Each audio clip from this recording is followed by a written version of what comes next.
அடுத்த முதலமைச்சர் அவர் தான். யாரு? யாரு? தளபதி தான். 4ஆம் தேதி உங்களுக்கு ரிசல்ட் வரும்போது தான் தெரியும். இப்போ எல்லா கருத்து கணிப்பும் போடுவாங்க. கருத்து கணிப்பெல்லாம் நம்பிடலாமா நீங்க? தேர்தலுக்கு பிந்தைய கருத்து கணிப்புல யார் மெஜாரிட்டி அதிகமாக இருக்கிறாங்களோ அவங்க தான் ஆட்சி பிடிப்பாங்க சொல்றாங்க. கொஞ்சம் வெயிட் பண்ணுங்க 4ஆம் தேதி வரைக்கும். ஏன் உங்களுக்கு அவ்வளோ அர்ஜென்ட்? கருத்து கணிப்பு இப்போ எல்லாம் போடுவாங்க. என்ன கருத்து கணிப்பு? அங்கே மிஷினில் பார்த்தா தானே தெரியும் என்ன கருத்து என்ன பொருள்னு. அப்ப இந்த கருத்து கணிப்புலாம் பொய்ன்னு கருத்து சொல்றீங்களா? கணிப்பு எல்லாத்தையும் விட்டு தள்ளுங்க. இப்போ எல்லாம் போடுவாங்க. இது கருத்து திணிப்பாப்போ? கருத்து கருத்து திணிப்பா? திரிப்புங்க வேஸ்ட் அது. 4ஆம் தேதி பதவி உங்களுக்கு வந்து ரிசல்ட் வந்துடும்.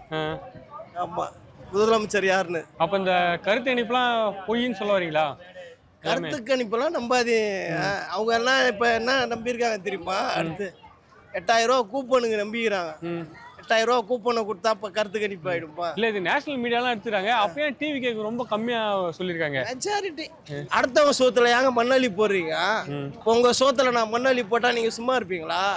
தளபதினா ஒருத்தர் தான், இளைய தளபதி அவர் மட்டும் தான். அடுத்த முதலமைச்சர் அவர் தான்.